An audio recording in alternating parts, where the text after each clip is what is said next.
Yo call Dambai important one man work Cratchy East Mansimo Timantimo. Now ope baby I see by Raba a jadi fokoto by the door at the bar ebeton na a Dambai. And no call Dambai Jomo Premtobre Yamani Boni Boamanie, a sabayane boy de pa. Who say a bra was a bayre eban a yakokakra. Na the south on a bayran can be a chemu na ya buana makoma koha etono city and pimi and sa 3,000 nay ashri akodu city no and pim enum ehupa emanuania ebeba jomni eboa edebeba.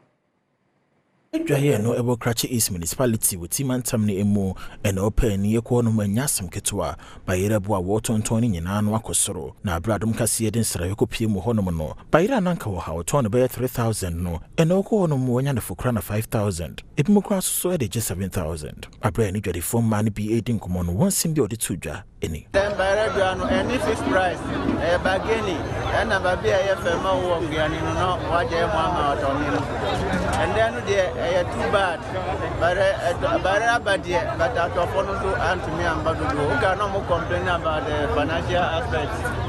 So the planning of the I will buy it now. The price now that the from Banner so at the Mayana. I said, from Kakra.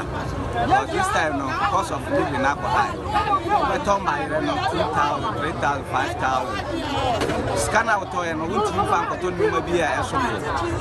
If I see a baby gun or Damba, I buy by and send you a board to me. To say by the board, put up on now.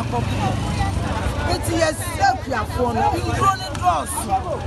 I almost say drone so and to me now. I want to me. I want to say I am Mumba. Oh, I feel ready to talk about it.